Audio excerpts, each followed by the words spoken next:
So, you want to be a dungeon master. So you want to be a dungeon master. So you want to be a dungeon. So you want to be a dungeon master. So, you want to be a dungeon master. That's great. We're here to help. I'm Taylor. And I'm Justin. This week, we're going over some important things every dungeon master should know for combat. These tips and tricks are going to cover a wide variety of topics that will all happen in the majority of D&D combats. We'll even cover some tips as they relate to Theater of the Mind along the way. And most of them will apply to 2014 and 2024. So grab your notes, dial in, and get ready to learn a ton of stuff all about D&D combat. But first...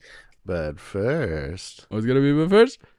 Is there anything, Taylor, in combat, like as that's what we're focusing on this episode, that you haven't tried or haven't tried much of that you're like interested in? Like, for example, like I've never done an all underwater combat where like people didn't all have some ability to immediately bypass it. Like, I'm interested in the challenge of it, of like normally attacks are a lot of attacks are at disadvantage.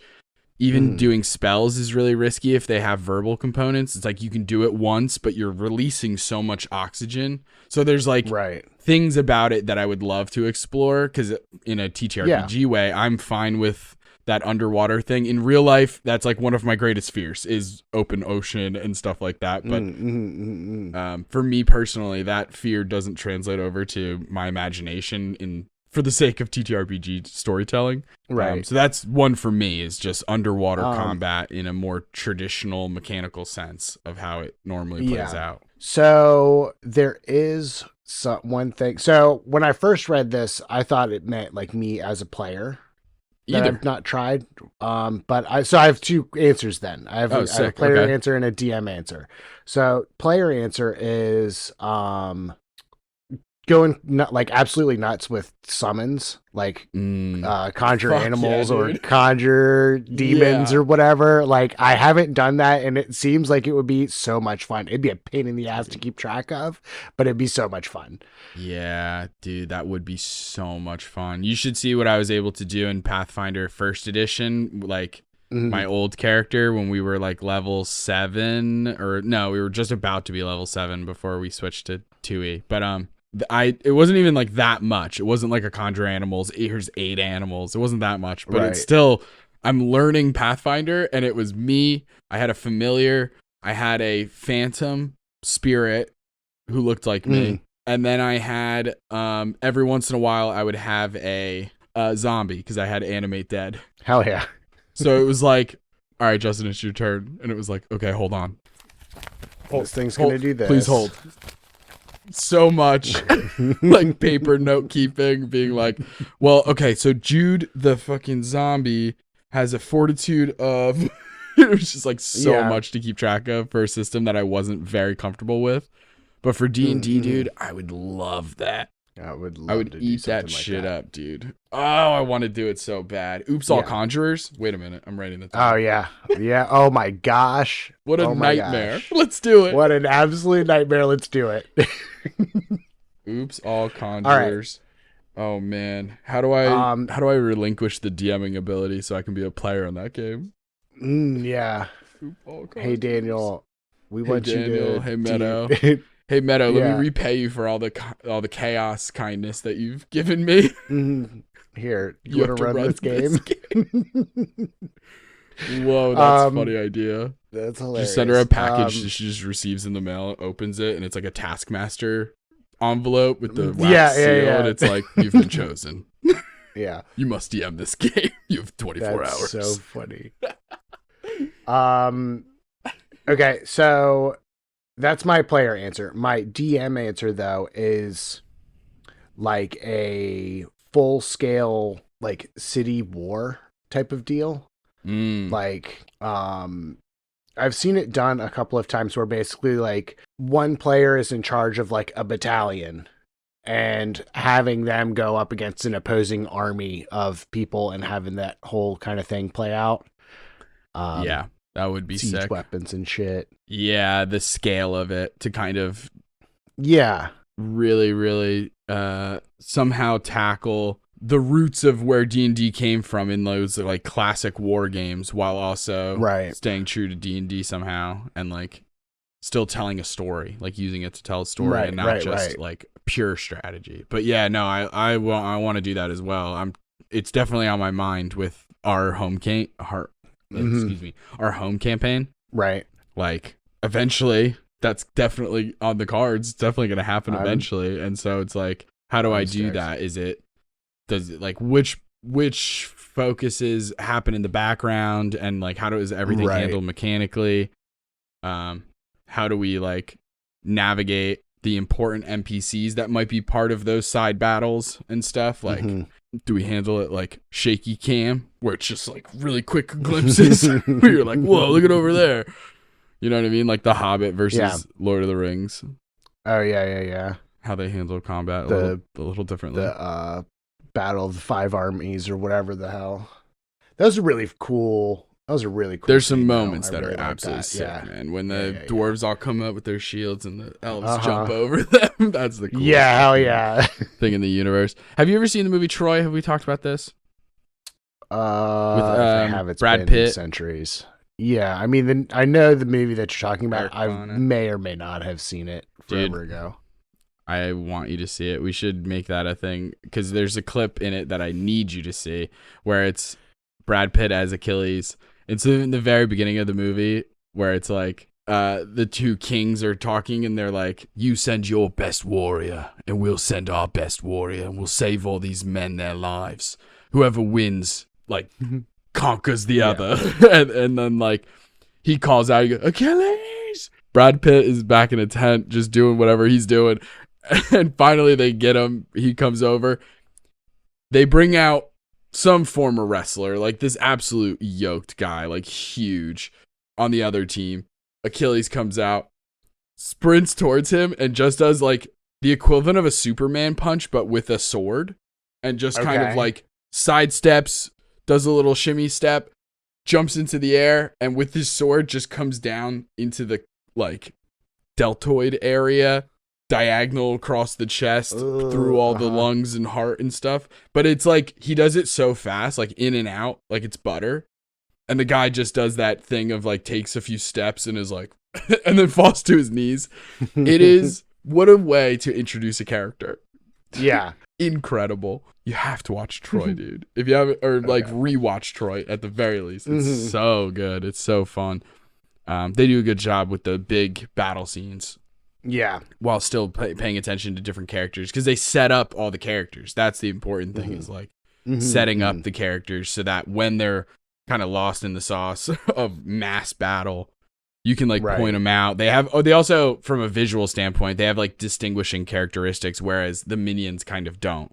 Obviously, for a tabletop game, probably not the biggest thing unless you're worrying about tokens, like making sure that the tokens that you're using for like the most important, both PCs, villains, and NPCs, allies, whatever, those are the ones that stand out, while all the other ones that are kind of like quote unquote faceless are maybe a little plainer, I think, is the only like visual thing that you would have to worry about with a huge scale battle, you know?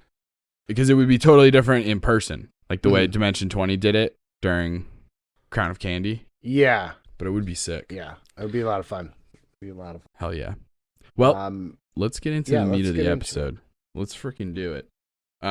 Also, though, really quickly before we do, I just want to say, gang, there's so much extra content over on the Patreon. We're posting all kinds of stuff on the Patreon. Not only do you get homebrew stuff, but you get some behind-the-scenes stuff.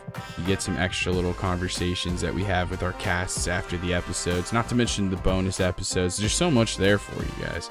Check it out, okay? Link is in the old description there. Okay, but let's get into the meat of the episode. Let's do it. So today we're going to start off with just some basic stuff. This is stuff that everyone's probably heard of if you're starting to learn D&D, or if you've been in it for a long time, then you definitely know it. But not only are we going to discuss what these things are, but also how we handle them at our tables from a very realistic logistic standpoint. Like, for example, we're going to start with initiative. We know what that is. That's how you decide who goes where in combat. It's an integral part of D&D. It dates back probably pretty far. I didn't do the research on that. But What I can say is that there are other systems that don't use initiative, and it can be really interesting to try that out. But for D&D, most times, 99, let's say, % of the time, you're going to use initiative. Yeah. It's based on like your decks most of the time, but then sometimes there are abilities that let you add another ability or maybe give you a bonus. Magic items can do that as well. I think a really important tip for DMs specifically, most of these tips are geared towards DMs for the record, although players can learn some stuff. I love pre-rolling for enemies. That's like a thing I just started maybe 6 months ago, and I will never look back. I will never not do that unless a combat is completely spontaneous, in which case, obviously, I have to do it that way. But yeah, I think it's a little column A, little column B for me. I will generally, for large combats, pre-roll. For smaller combats, even if I know they're coming up, I'll just do it all like in one thing. Yeah. Like, with the players. But definitely my big ones, I'll take, Justin, you can see, but the people at home won't be able to, the little yellow legal pads. So like I've got my notebook that has all of my like actual like notes for the campaign in it. And then I also have a little yellow legal pad next to me that I use for just about everything else. And like for initiative, I'll write down all of the monsters' initiatives and leave gaps for the players to, and then when it comes time to roll initiative, I can just throw the players' names in the gaps. Yeah. Amazing. Yeah, I also use pen and paper when I'm writing down initiatives. I won't like pre-write the list because for some reason in my head I like putting one name on one line of paper. So it's like, what if I leave a blank that's 3 spots, but then 4 people end up in that thing, or 2 people and then there's just a blank? It's so stupid, but that will drive me personally nuts. I'm not saying that that's a good tip or whatever. It's just for some reason I can't. So, but what I will do for like monsters is so I have like a blank piece of paper essentially, and like for that session, my notes for that session or whatever. And I'll write like the monster's name. So it'll say the Mad Hatter. I'll put right next to that their AC / max HP. So I'll just write like 14/85. And then to the left of that, I'll write what their initiative is. And I'll like circle it. And then I draw a line under that. And that's where I keep track of their hit points by doing addition of damage. So as opposed to subtracting from the max HP, I always just add damage until I hit that number, because it just works the same way anyway. If they get healed or regenerate, then you have to do subtraction, but that happens way less than damage. And I'm better at addition, and it's faster, so I do it that way. That's fair. So for me, for that stuff, I use Roll20 like almost exclusively for combats. And for each token, there's a little like 3 circles above it, and I'll put their initiative order in the first one. So or which group I'm using them in, because this kind of rolls into our next point of grouping enemies. Yeah. In initiative. If you have a bunch of them, it does help a lot to have groups, like group them up into like groups of 3 to 4, like 3 to 5 probably. And then that way, so like I'll put what initiative group they're in. Like this is in group 1, these guys are all in group 2. That's I do that. Kept track of. AC is in the next bubble, so that I can tell at a glance what their AC is. Right. And then really the last bubble I used for health, because Roll20, you can just have Roll20 do the math. You put the AC in, or the HP in there, and then the next time you click on the bubble, you can just hit like -8 and hit enter, and it'll do the math. Okay, there you go. Yeah, that's super helpful. Virtual tabletops can definitely simplify so much of the math and bookkeeping for not just you, but also your players in a lot of circumstances. It depends on everyone's comfort level with that type of technology and what they're used to, because some people might, like, I personally, with the exception of Pathfinder so far, I personally haven't found a ton of enjoyment of having a digital character sheet. But that's simply my style. It's not that it's going to detract from the game that much. Like, I'll still have an incredible time. I'll still do everything I would normally do. It's just if I had to pick between the two, it's like I would prefer a paper one. But I I do think that there's so many benefits to having a virtual tabletop do some of the things for you, especially from an accessibility standpoint. It makes it just easier for some people to understand what their characters are capable of, not having to remember every single little teeny tiny detail and potentially discounting themselves for something that they can do. But yeah, I think grouping up monsters is huge.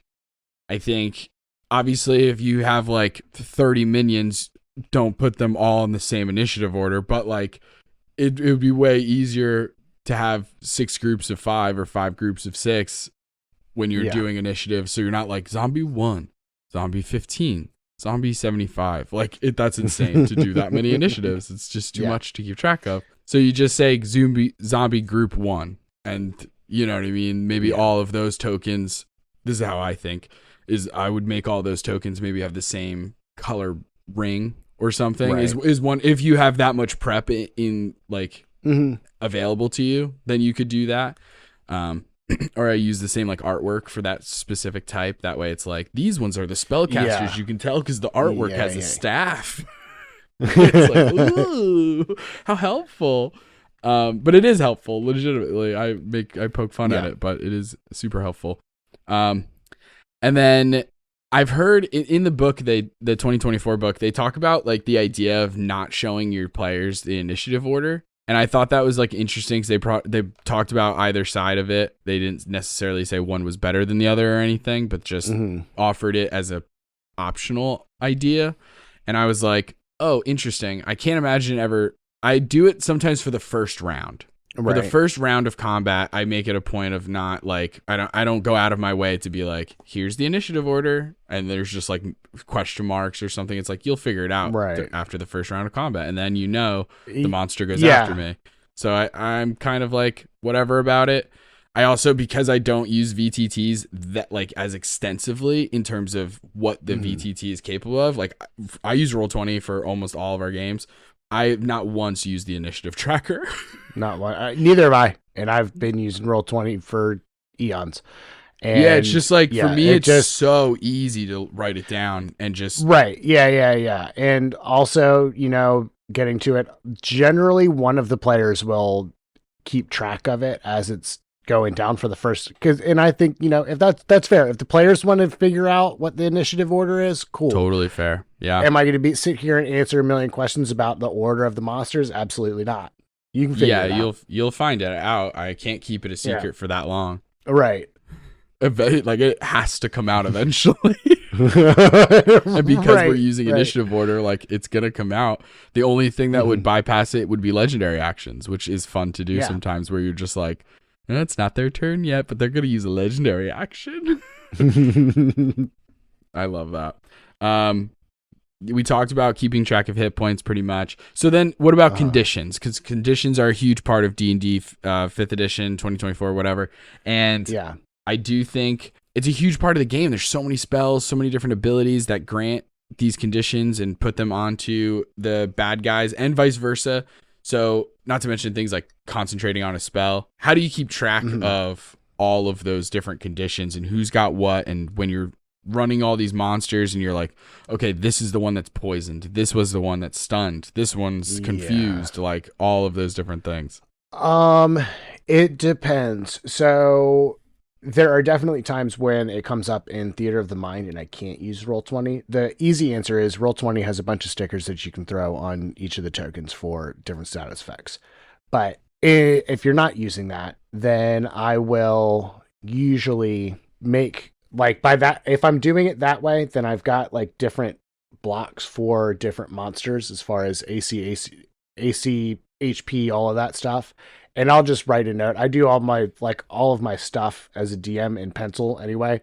So I could just write it as like, okay, this person's stunned. And then when it's done, I'll just erase the stunned condition. Yep. Yeah, I literally do the exact same thing. That's exactly what I was going to say. When I'm using a VTT and a map and everything's like that, and there's tokens, then I just use the little in-house things that system provides that you can put a little label on them, like for Roll20, it's just, I don't know, you right click. I'm trying to think off the top of my head. You like right click on the token, it's not the gear icon. It's the one that looks like, I don't know, a lens. I don't know what that picture's supposed to be, but it's the one that's not a gear.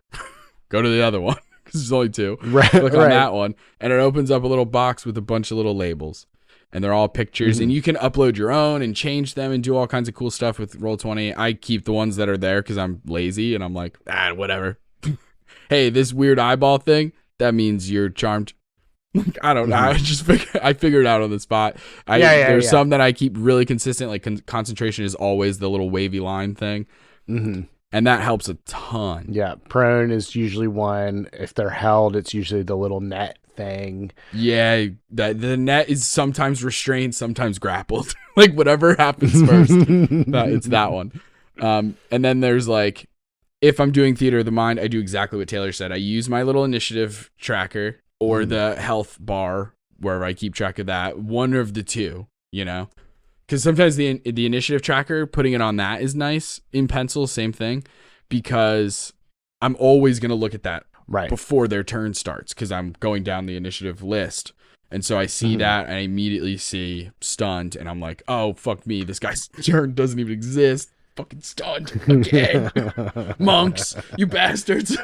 And so that's usually how I do it as well. Yeah, I would definitely give those a shot. It is really important to keep track of those because it'll save you so much time in the proactive field, you know, if you don't have to constantly be going back and being like, oh, wait a minute, guys, we forgot that this ability, because then if it's like the player's cool ability that you're not remembering, that sucks for them. It does suck. So I will also make the argument that sometimes it's on the player. If I'm running 30 monsters at the same time, and one of these 30 monsters has a condition that applies to only that one thing, if I forget it, I'm sorry. I really am trying, but no, you're sometimes you got to right. be like, hey, by the way, that guy's stunned, or hey, by the way, he's actually deafened and can't do anything. I love it when players do that. Please do that, players. Yeah, that's awesome. Same thing if you cast Bless on your friends. Tell your friends every turn, like, don't forget a D4 or whatever. Like, it's so helpful. Right. Okay. I wanted to talk about this really quickly. It's pretty obvious stuff for like people who have gotten into D&D already. For brand spanking new players, it might be interesting information, but it's really just like there's a part at the end that I wanted to talk about, and that's just a creature and token size. I find it to be an interesting thing in how I think about games versus like the story that we tell in our heads versus the maps that we like are visually seeing now. And you know, you can't suspend your disbelief as much when you have the visual maps right in front of you. And that includes tokens and creature sizes. So like you have like all the different creature sizes in D&D, both 5th edition, 2024, tiny, smaller than 5 feet. But like I wrote here on the outline, 9 times out of 10, people aren't like shrinking the token that's far down in size. It's usually just going to take up the 5x5 square is what I've seen at least. Foundry might be a little easier to do that. In Roll20, I'm kind of like, I'm sure that there's a way, but every time I make it smaller, it just snaps back. But that might be because I haven't set like a setting that's defaulted that way, and I don't care to change it. Small and medium, 5-foot grid, large, 10x10, huge, 15x15, and gargantuan, 20x20. The reason I bring this up is because I often will make a creature a little bit bigger. I do it all the time. Oh, they're huge. They're still huge. I still count them as huge, but they're 20x20 because it just makes the token bigger, and therefore it makes the monster look more intimidating. It just like fits the narrative that I've set out in my head. Not to mention, like, we're using often, at least, I know you don't necessarily have to. There's ways to not necessarily keep everything in perfect squares from this, you know, 2D look down of the map. Like top down view. But that is often how we do it, is in those perfect squares when you're using like simple circle tokens and stuff on a VTT. And so when you describing a giant as being like, yeah, this giant is like 20 feet tall, but then they're in a 15x15 cube, and you're like, interesting. For some reason in my head that annoys me, so I always just am like, bing, just make it a little bit bigger. I feel like it doesn't do that much. Like, it's not like it doesn't change their mechanics like almost at all. No. If anything, it just gives them, the players, a better opportunity to surround them because there's more surface area. So if anything, it helps the players. I just think that's like a tiny detail. I just wanted to bring that up. I don't know if I'm alone in that. Sometimes I've done that with gargantuan monsters too, where I make the dragon instead of 20x20, I make him 25x20. You know what I mean? Like, it's like big whoop. It just makes the token Yeah. a little bigger, a little scarier. I don't see the difference in it. I generally don't do that. I've never done that, but I get it. Yeah, Makes sense. it's just like something I've done. It doesn't really affect anything. So no one's brought it up. No one's ever really like said anything and been like, "Hey, technically this should be 3x3 squares instead of 4x4," because it doesn't have any mechanical. It doesn't matter. Yeah. Thing. Yeah, it's just like, because again, it's important to know that when I make a giant who's normally huge into the gargantuan size thing, I don't treat them as gargantuan. So like if for some reason you have an ability that says huge or smaller creatures, then I'm going to honor that, So that's I think an important thing. The next thing is area of effect. This is a classic thing. It's going to come up a bajillion times. It's obviously the big different thing than like a solo attack or a aimed target attack. When you're rolling an attack roll where you're only just hitting one target at a time, area of effect is a fireball would be an easy example. Any kind of cone weapon, you're hitting a huge area of effect, just like it sounds. I found this little ruling in the PHB, and I thought it was interesting, and that's why I wanted to just bring it up, because when you're using a VTT, or even when you have those little like clear things that you're using if in person, to find out how big the radius on this fireball is, using the little rulers, in there it does say, if the area of effect covers at least 50% of a square or a hex, then it is as if the entire square or hex is affected. So all of those times when some like the token's in a square and it's like just a sliver of it is touching, it's like, does that count? Is that part of it? And it obviously, I think as long as you remain consistent, that's what matters more. But according to the book, technically that would not count. It has to cover 50% of the square or hex. And then it would count as it being in the area of effect. I just thought that was interesting. It's good info. Yeah. And so next is cover, half cover, 3/4 cover, full cover, that kind of stuff. I think I wanted to bring this up because I recently saw there was some kind of article written. It was like an opinion piece of like 10 things that DMs shouldn't use anymore. And one of them was cover, and they thought it was confusing and different things. And I have to say, oh boy, that whole article read as like AI wrote it or something. It was just like weird takes on things where I was like, what are you talking? First of all, mechanically, it's very simple in the sense of half cover gives you +2 to your AC. 3/4 cover gives you +5. There's all these kinds of abilities that say you can ignore cover. You'll figure it out. That part is so easy.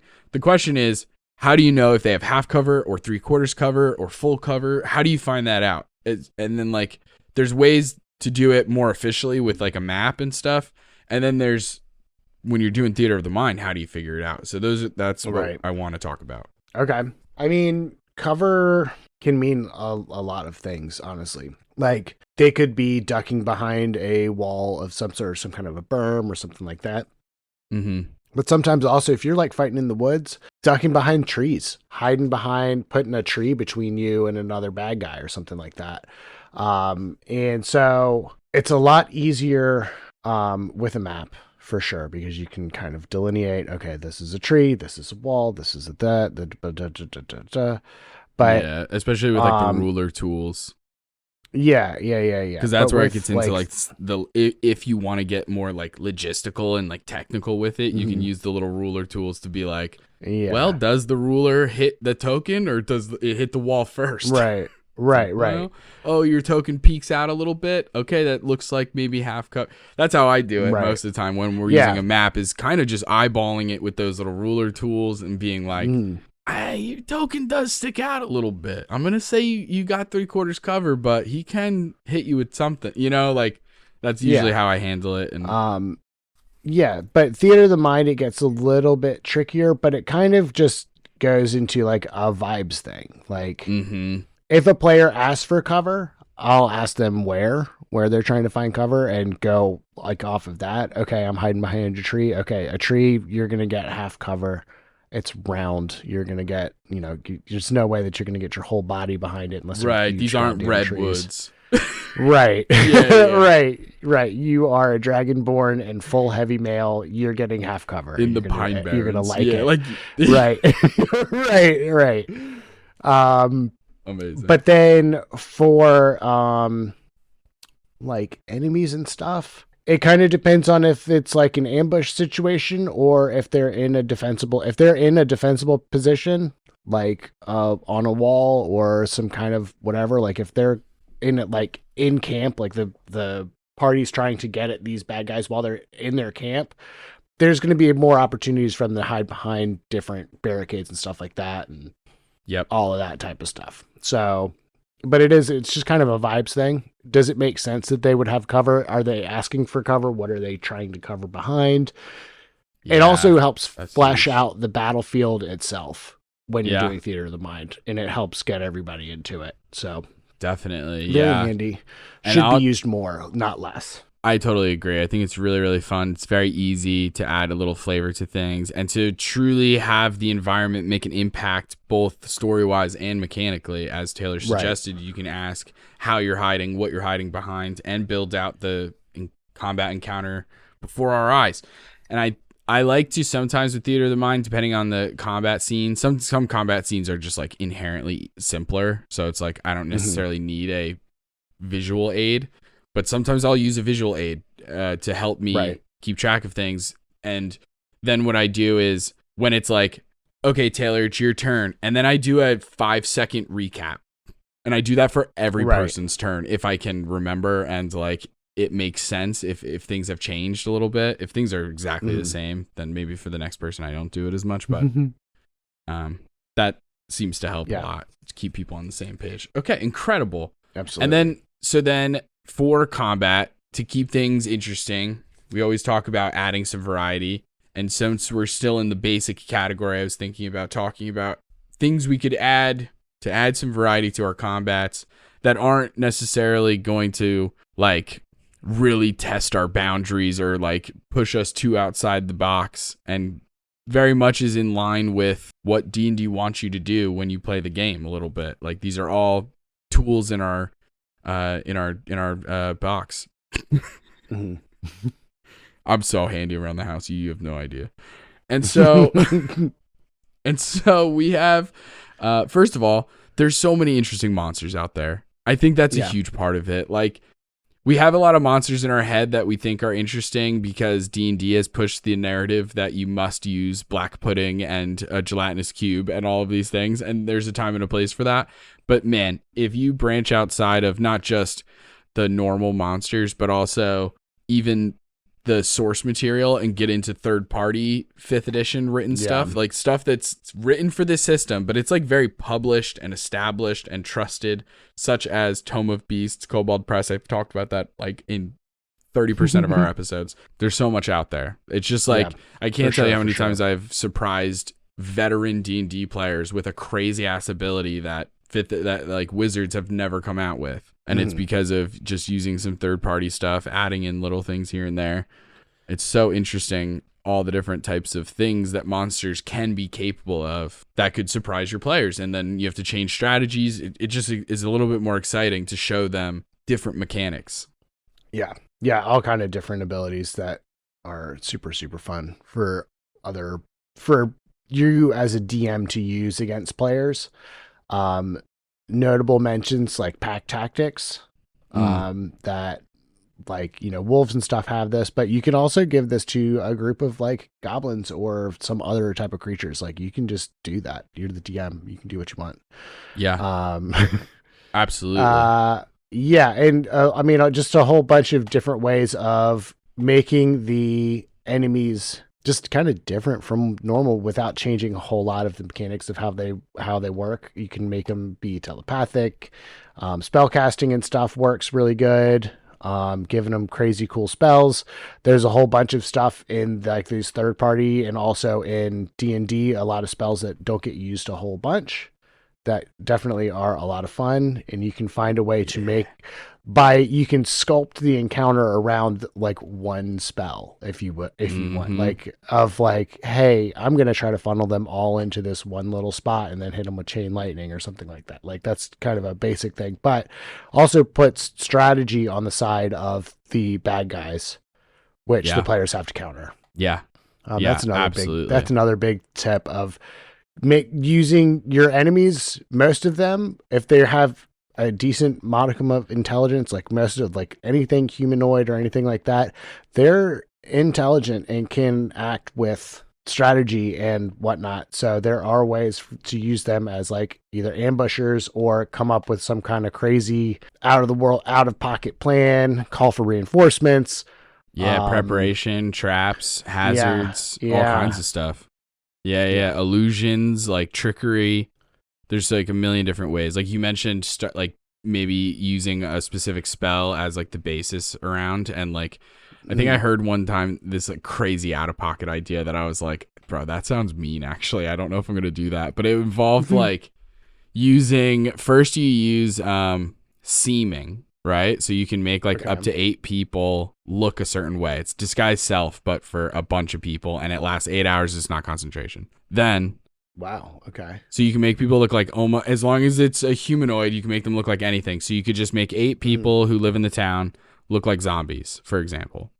Then you use mass suggestion to make them act like zombies, and then you tell them to attack the party on site. And somebody said that once online, and I was like, what the fuck, dude? That's crazy. I don't necessarily suggest that unless your party's down for that hardcore horror shit, but like, yeah, there's so much that you can do, and it's fun because you can also build that into the world building and like the lore of if this monster or villain that they're fighting is like a little bit more important or has some way to add to the story. You can use their abilities to help tell that story, like having a telepathic monsters. Maybe mind flayers, like that makes sense, but maybe it's gnolls. They have pack tactics and telepathy. Why do they have telepathy? They normally don't have. There's an entire interesting thing there. Not to mention the potential social encounters it could set up before the combat or after the combat or during the combat. Things like Devil's Sight, where they can be able to see in magical darkness. Maybe the players don't know that this creature can do that. They cast darkness because they can do Devil's Sight, and now it's like, haha, so can I. Like I've designed monsters and villains who have like a really specific ability to intentionally counter one of the player's abilities, but only it's so isolated in just this one combat that it's like, I'm not doing that all the time, but you can go into the ethereal plane. So can this guy. Guess what? I'm right there with you. I'm right there with you. Yeah. And then there's maps. Talk about variety with maps, with environments, with terrains. There's all different kinds of stuff to play with, like ledges. Don't be afraid to use ledges. Let your party push people off the ledge because they want to do it, and you gotta give them a little treat. Gotta feed the beast every now and then. Yeah, you gotta treat them a little every once in a while. You know, give them a little snack so that they can just yeet somebody hundreds of feet in the sky. You know, even when you know it's gonna happen. Like maybe one of the minions has like a flying ability and they don't die immediately, but it's fun for them. There's also like some maps that have like really unique terrains and environments. Like, so for example, this is very basic, adding variety. This isn't necessarily like groundbreaking, but just something like a map that has lava, or like a map that has elevated, like different elevations, or here's a map that has this type of water liquid that you can play around with or whatever, you know, or like if you go really far with it and they make like animated maps, but that's a whole different thing. But just those kind of things can help add some variety, add some spice to your fights. Yeah. A lot of sometimes like putting a little shack or something in the combat area is can be fun. I've had my players have had a lot of fun of setting up a little shack or something, having the fight going on outside. Yeah. And then they'll duck into the shack either for cover or to look for stuff, or, you know. Yeah, having it be interactable. Kind of breaks up the combat. Yeah. Huge. Yeah, absolutely. That's always a really fun idea. I love maps that have, what's it called? Like indoor-outdoor. Yeah. Indoor-outdoor seating. I love a restaurant with indoor and outdoor seating. It's my favorite. Man, I remember living closer to like Baltimore and DC and like sitting at a bistro like on the streets of DC and just being like, oh dude, I love cities. Anyway, speaking of cities, playing with scale. That's something that could switch things up. We talked in the very beginning about doing a huge city siege battle. This could be another way to do it. You'll find your comfort zone too, so it could also just be very helpful for experimenting. I'm hitting the syllables weird. For experimenting, because like I'll tell you, I've done a massive town-wide map, and for combat specifically, not just for like here's where everything is, and it was too much. It was too big. The map was too big. Yeah. It's crazy. Which is why, like, now that I've seen what it looks like to have a map that big, I'm like, whoa, okay, crazy. That's actually nuts. And I haven't done it since. So you learn all kinds of things. Yeah. But let's get into some freaking advanced tips, unless you have anything more about maps. No, I think we hit everything. We covered all the good stuff. Yeah. You don't need to know anything else about maps. Shut your brain off about maps already. Close that filing cabinet, Squidward, SpongeBob. It's time to learn about breathing. Okay, advanced tips. Narration in combat. I thought this was interesting just because it is such a classic tip, but I do want to the reason I put it in advanced tips was because it does take practice. Yeah. It is something that is very easy to forget, and it's not needed for combat. It just does make the game feel more immersive, more engaging, and feel more like you're telling a story rather than just playing the game, where it's like a storytelling game. You want to combine the two. For sure. Is the point. Yeah. Yeah. No. This is definitely, like Justin said, very much a learned skill, but it's so much fun. It adds so much to combat. I find myself as a player narrating my turns a lot more, especially when I'm playing a character like a barbarian or a monk or something that is like a martial, doesn't do like crazy cool shit. Like on paper, I run up, I hit the thing 4 times, that's the end of my turn. But it's the narration of, okay, well, I'm going to go sweep his leg out and then hit him with a right hook, hit him with a cross, and then just freaking suplex a ghost. Like, yep. And just suplex a ghost. Hell yeah, dude. That's how it is sometimes. Sometimes you gotta suplex a ghost. Sometimes you need your spiritual woodpecker to pluck a heart out. So I get it. Yeah. It really is. It does. Man, the players really, this is a huge tip for players, is to also do your own stuff.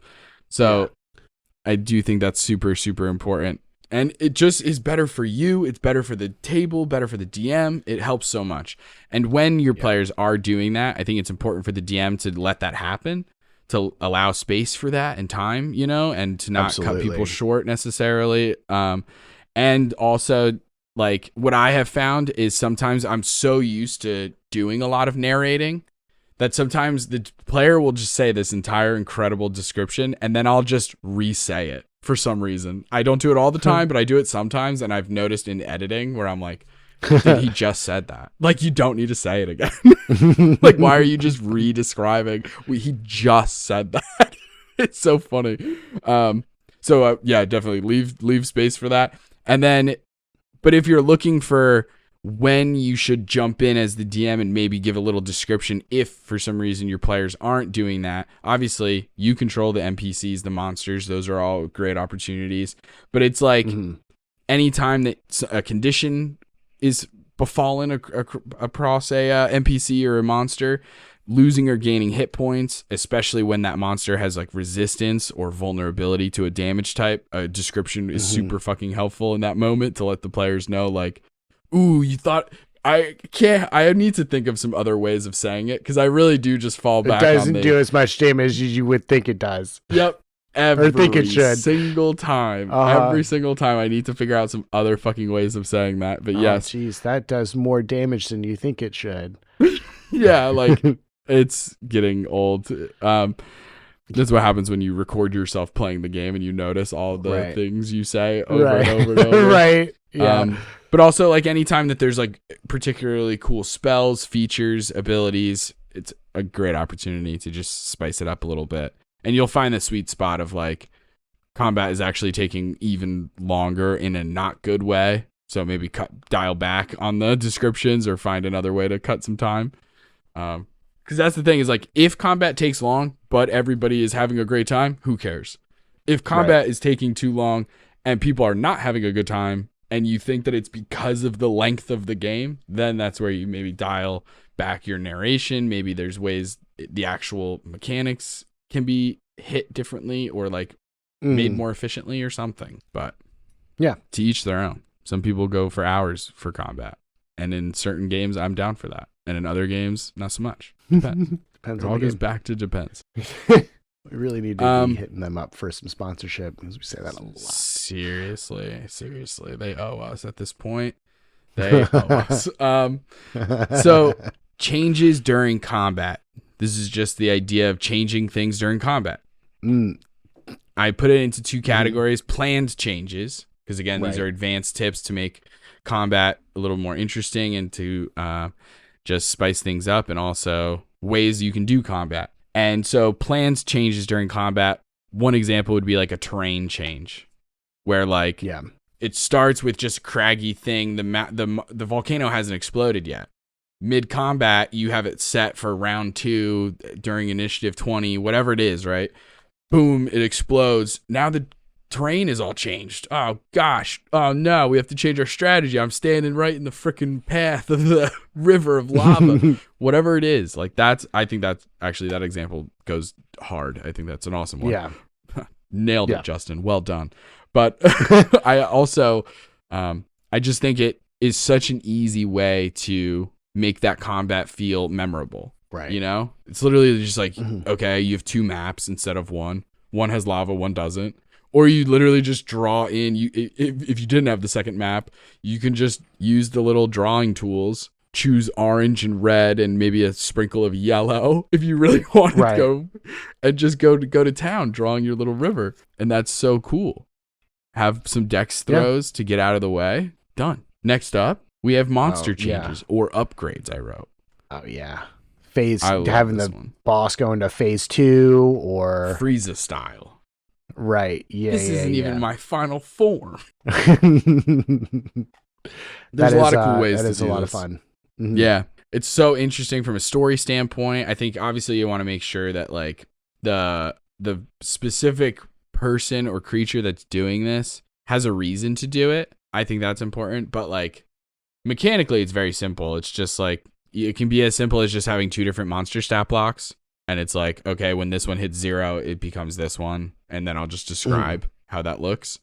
Or it can be like, when it's bloodied, it gets a little, these extra benefits or these extra spells. Or like, maybe I won't cast the 9th level spell until it hits this hit point range. Right. And it could be something like that. Or like, I'm not going to use this big, recharge on a 6 ability until we get to this level of the combat. And then you just describe it as this massive change or something. Mm-hmm. I think that's really fun. Yeah. Mm-hmm. And then kind of in the same line is reinforcements. It's just like the very basic idea of, I called this an advanced tip because mechanically, it's just like you're handling a lot, note keeping wise. Yeah. It's and you want to do it the right way because you still want it to feel earned. If you're doing reinforcements and you're having the bad guys bring people in or save the good guys, like their allies coming in reinforcements and on the other side, you want to be careful about how you do it, just in the sense of if you have allies coming in, you don't want your players to be like, oh, like we had that, like we didn't need help, like God forbid, right? You don't want them to feel like you're underestimating them and they're like not down to be rescued in this moment. And then on the flip side, you don't want it to feel like, oh dude, we were just about to, like when Brennan did So Tactical So Late, it was the butt of the joke. It was very funny when that happened. Right. He was playing with the trope of it.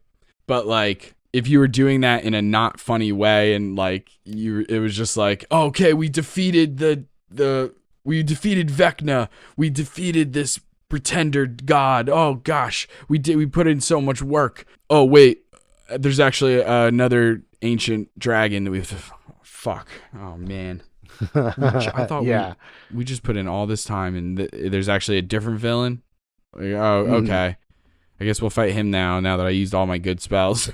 You know what I mean? It's like there's a way to do it. There's a way not to do it. I think that's why I put it under advanced tips, which is true for all of these. Is like you want it to also like feel good in the moment. You don't want it to feel like you're masterminding as the DM and almost like metagaming in a way where you're like, I don't know, being adversarial. Right. Oh, you guys weren't supposed to win this fight, so I'm just going to throw more bad guys in there. Yeah. That feels bad. Absolutely. Unless that's kind of the plan. So like there is a world, like I'm thinking of a combination of reinforcements on both sides of having wave after wave of enemies show up every turn. Yeah. And having them have to fight them, and then having like they're starting to get overwhelmed. Like, 40 goblins, maybe your party can eat those up. But 50 goblins, now they're starting to lose the resources that they had to do all this big stuff. It's just the action economy is starting to tilt away from them. It's difficult terrain. There's bodies everywhere. Right. Exactly. And so then, oh shit, we might not have this. Then your allies show up and kind of clean the bad guys up, or, it gives you a really cool chance to show off some high level enemies or high level NPCs. Oh yeah. On your party side, just have them all show up like freaking Team 7 samurai style, or like shinobi style. Just fucking blast bad guys away. Hell yes, dude. And it also shows reinforcements, especially on the ally side specifically, do a really great job of showing that the party has made allies. Just the very fact that they've affected the world through these NPC allies and like have created bonds where somebody would be a reinforcement for you. And so that's really cool to do. And then on the flip side of the enemies calling in reinforcements, like you had mentioned this way earlier, I think, but like the idea that if they have a modicum of intelligence, then they could plan things. The idea that they have reinforcements in waiting shows preparation to some degree. Right. You know? Yeah, I'm thinking of so many movies where the turning of tides in like war movies, whether it's Lord of the Rings or whatever, anything where that kind of stuff happens. Like having that moment of sending in the dude with the gigantic sparkler sprinting through, getting hit with arrows, like having that as your reinforcement for the bad guys would be fucking sick. And having there be like a round or two of him just approaching. And so the players have to like choose, do we fight all of the people that we've already been fighting? They're still alive. We can try and put them down. But also this guy's got a giant sparkler. I don't trust that. Do I use my action on that and hope that we can do enough damage to kill him before he reaches us? Or do we spread out the love? Like, how do we do this? I think that, oh shit, dude, that's a really good idea. That's interesting. Okay. I love that. Now let's talk about on the fly stuff. These are things that you didn't plan for. They're spontaneous. Advanced tips.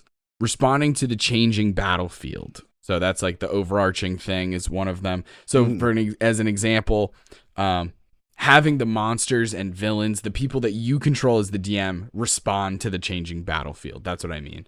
So like, for example, if you're the head gnoll and all of your friends have died, and you have half hit points, you would respond to that. If we're assuming that this creature has a modicum of intelligence, like we've been saying, then would they fight to the death? Right. How sold on their like beliefs are they? Like, how much are they willing to sacrifice for whatever it is? Zealous. Yeah, absolutely. It's like, now there's a case to be made where sometimes, like, not to play into like the murder hobo trope, but like there's a case to be made where sometimes it's just like easier to be like, because it really comes down to like, well, are the party members going to chase him? Because if they're going to chase him, then what is even the point? Because if I use my action to disengage, I can only move 30 feet. They're going to catch up. What is the freaking point? Right. And so, but you always, instead of just flight, you have obviously fight and flight, but you also have a discussion. You have parlay. You have surrender. You have a social. It can switch from combat to social, back to combat. Maybe, like, who knows? It can give you a fun opportunity to try some stuff. I can tell you that, like, I've gotten some really good role play scenes and some story, like, plot twists based on having an NPC surrender. You know, like when in the past, I wouldn't have done that because sometimes it just feels like, yeah, but they work for the BBEG. And if they're willing to surrender to 5th level people, then how powerful really is the BBEG? You know, that was my mindset for sometimes with these lower level fights, that it would somehow paint the BBEG as like not that serious. And so that's why I didn't do it in the beginning a lot. I was always like, I don't think that they would turn on their boss. You know, it was like I was constantly telling myself that. And then when I started having NPCs be like, all right, fine, I'll tell you whatever you want to know. Just like save me or da-da-da. And then the information that they choose to give is in and of itself a clue or some kind of interesting piece of lore. And so it's really interesting sometimes. Surrender doesn't need to be you as the DM feeling like you lost the game. Right. You know? I also think we talked about this a little bit for the planned thing with like monster changes and upgrades, but you can also change the strategy of the monster that you're using, the stat block and stuff. Maybe you have been holding on to that like really high level spell because you're like, I don't know if this does seem pretty like intense of a spell. This is gonna hit a lot of people for a lot of things. Maybe if it comes back to your turn and you're like, they're dead. Like after this turn, they're dead. Then I would say it could be pretty interesting to just be like, I'm going to go out with a bang. Here's my 9th level spell. Knowing that it could be counterspelled. It could be this. Like, that's why I stopped holding back a lot of the times when it came to monster stat blocks. Cause it's like so many people have the defensive abilities. Let your players use their cool defensive abilities. And one way to do that is to hit them with everything you've got, unfortunately for them. And so sometimes you throw a 9th level meteor swarm on the first turn in combat. But it's because, you know, there's counterspells. I knew you guys would be fine. I was super confident. If we didn't have those portent, that portent thing, we would have been fucked. Yeah, for sure. Would have been. Luckily, you would have all only been hit by 1 meteor because it's very specific. You can't get hit by 2 meteors. But so those are all things. There's also changing a monster's hit points. This is a classic one. This is like one of the easiest and simplest ways of trying to rebalance a combat in the middle of the combat when you realize it's either a little too hard or a little too easy. Yeah. So I do it all the fucking time.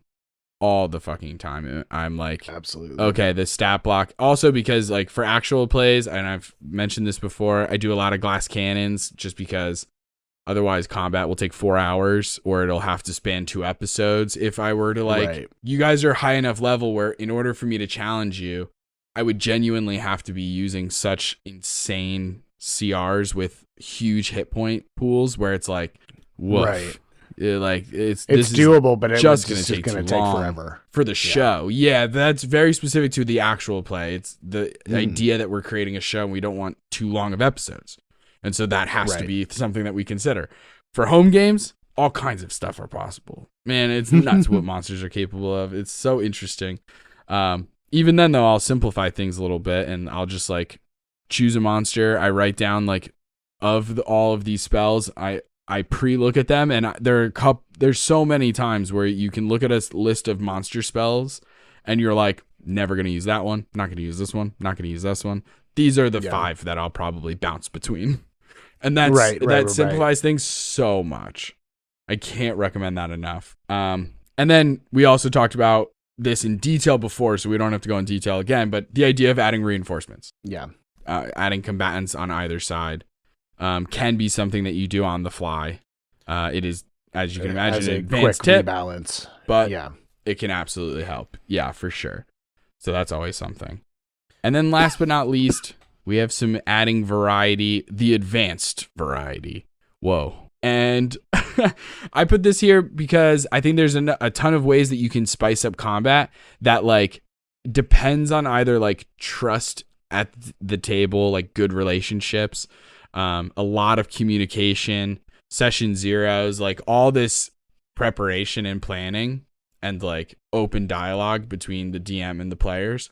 And that is why I put it here, because unfortunately, I don't think it happens at enough tables, those kind of things. Like what to us seems basic because when we run actual plays, we're very careful and thoughtful about how we communicate and talk about boundaries and all the different things. And so I put these under the advanced variety for adding some spice. And so the first one is a perfect example. Backstabbers and double crossers. You get the players and the PCs, because that's part of it. You get them to fall in love with an NPC because you gave them a silly voice, a funny name. You gave them a cute personality, an adorable little piece of artwork, whatever it is. And then they backstab them. Sometimes they're just a piece of cake, and then they're a backstabber. You know, and so you can even have them be really connected to the PCs, you know, like maybe it's their brother or their dad or whatever, or maybe it's connected story wise, like like in the case of the Mad Hatter, it was like that laugh I recognize as being around when my family home was burned down. And so it was just this like tiny detail, so when it comes up again, it's like very more in a positive way, but very triggering. Yeah, no, and the big thing about this though is the reason why it's an advanced tip is it definitely requires the trust of everybody at the table. If you're doing it all the time, then your players are going to get real wary about any NPC that you ever introduce ever, because they just kind of see it coming. Yep. But and the other thing is like, how is this particular player okay with you using somebody from their backstory in this manner? Is another big thing. Yeah. Like, because not everybody's going to be cool with that. Like, not everybody's going to be cool with you turning their dad against them or something like that. Like, you don't know people's stories. You don't know where they come from.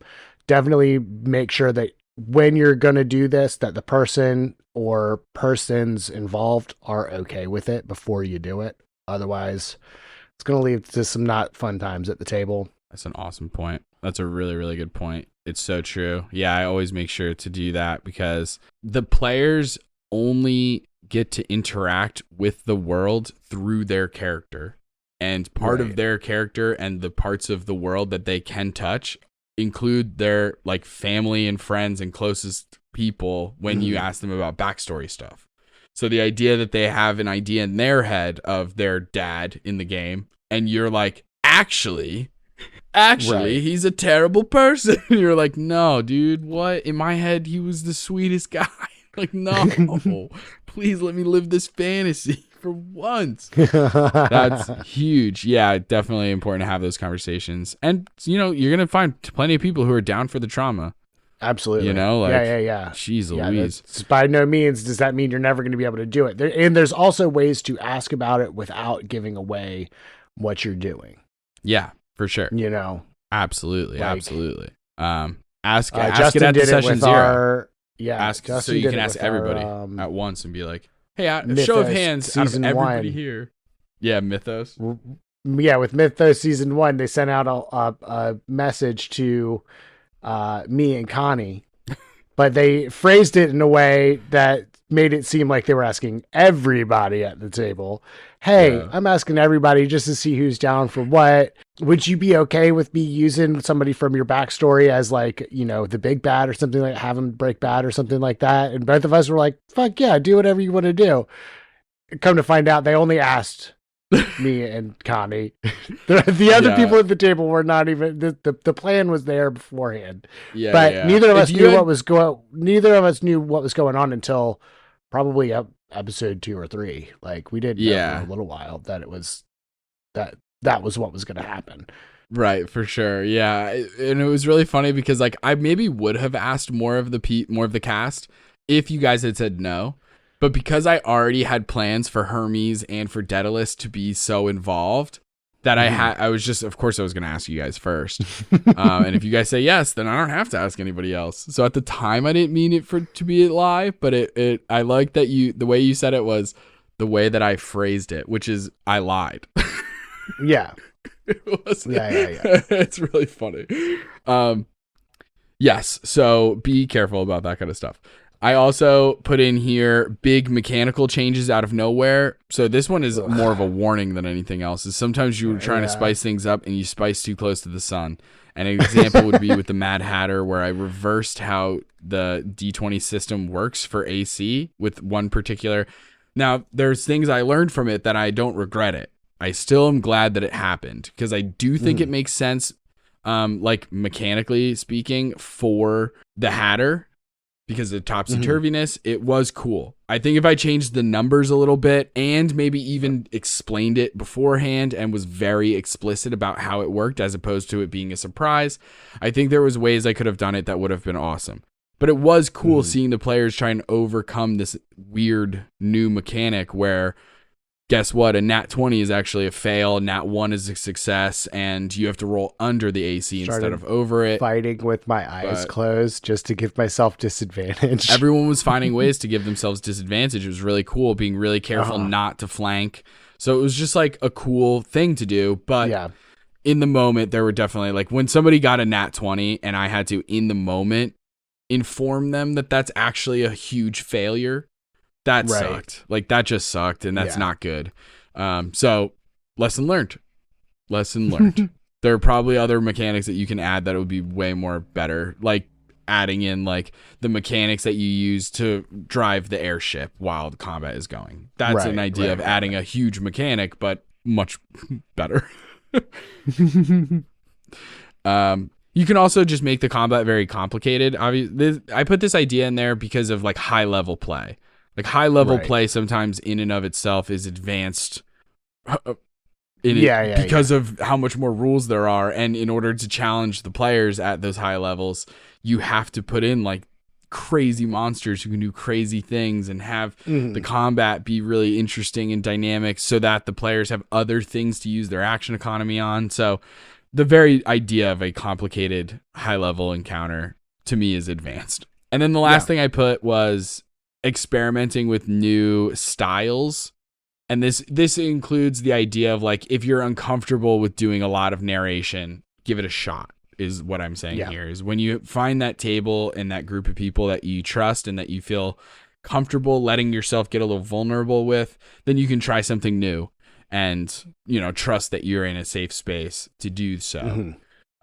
So one example that I gave is I had the idea of I have a bunch of ideas for how to do D&D combat a little differently from a narrative standpoint, but also not playing with the mechanics too much, really, to be honest. It's more about like how to inject more storytelling into it. And so one thing I did, and I'll remind you, it happened when you guys were in the Shadowfell and you were riding the boat with the ferryman kind of guy. Yeah. Across the little river over to the Raven Queen's Island.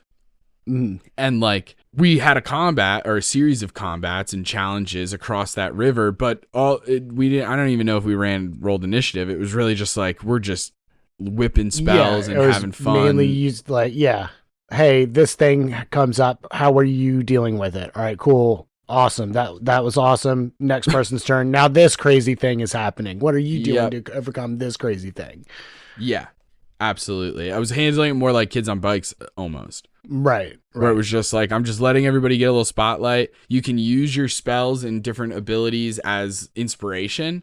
So in some way, the mechanical world is still there. It's still like dictating what your character is able to do in the moment. But it's much more focused on improv and just kind of like feeling things out. And I'm going to throw some random things at you. Around. And you could still throw in dice rolls and stuff and still have there be consequences and some chance thrown in there. But I just thought that was a really fun thing to do. And it's not meant to replace combat, but rather just have the other combats hit differently because you just experienced a little more narrative based one. Right. And it's just like, it was an easy way to have it showcased that traveling across the river is a big deal. It's dangerous. But also, you guys are going there to have a fight. So it was like, boom, fight, another fight. Also, here's another fight. It was like too many combats to logistically like let everyone roll for combat. Round 4, okay, he's on death's door. Like, it was just too much. So it was let's have one where we just speed through. We're just kind of describing. Yeah, because we were about to go into a very we were heading to a very technical mechanical fight coming up. Like right once a couple of them too. You guys ended up fighting a Nightwalker like right when you got there. Yeah, which was like CR20. Like if you die in its aura, you're like dead. Like it was like a crazy fight right when you landed. And it was still like we counted the mechanics. Like if you cast a 5th level spell in this role play based fight, that counts. Like you cast that spell. Yeah. So that it was really, because I think that was when Dirta the wizard cast Arcane Gate, and your entire boat went through the gate and just like past this huge crab that had come up. It was a really cool description. It was like, oh, sick. Yeah, you can put the whole boat in. Who cares? Because this is a role play combat. So I'm gonna let you do dumb shit that I normally wouldn't in that particular. Right. At that table, I'm much more rules is written than I am in actual plays. So very, very fun. Lots of cool things.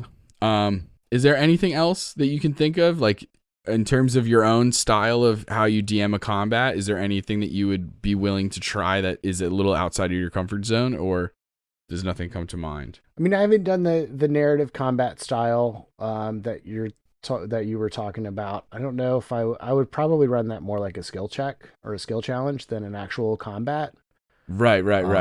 Yeah, kind of like a chase scene. But still, like, the mechanically, if you cast Arcane Gate, and you're going into a big fight once we land, that 5th level spell is gone. 100%. But trying to think of anything super, super critical of like coming from a table that does a lot of combats. Because like I've said before, we've done sessions where it's been like 4 combats in a row, one fight, move to the next room, another fight, move to the next room. There's a time and a place when I would be down for that. Yeah, like not all the time, but sometimes I'd be down for that. Of just the big really thing getting is into having combat. having the through line and having each fight feel different. Like one room was this big butcher guy who was like had a ton of he was like he had a ton of HP. Meat. He would just swing around this big ass cleaver. He had an ability where he could like turn the lights out and stuff, like just make it completely pitch black in the room. And then he has dark vision, so he can just swing around with his crazy cleaver. Super scary fight. And then in the next room, like they beat the bad guy. Do definitely give them a reward of some sort, whether it be lore or items or a little column A, column B. But then they progressed through this dungeon area, and pretty much the next room was a fight with a bunch of smaller soldier, like foot soldier style people who had less health, but there was more of them, so the action economy was skewed.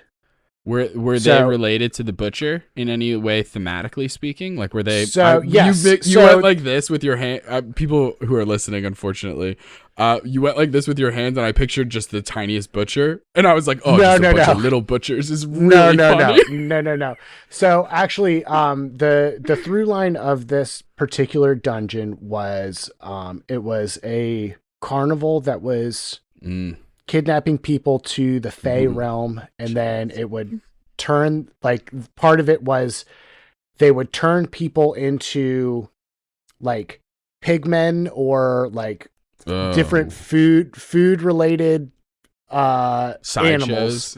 And then they would go. Then they would basically, like, it was like this crazy like table of food that they couldn't stop eating, and then once they hit a certain point, they got a little hand came down, grabbed them, and then took them over to the butcher, and the butcher would butcher them.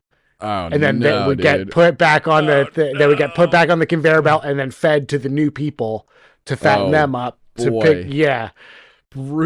Dude. So the whoa.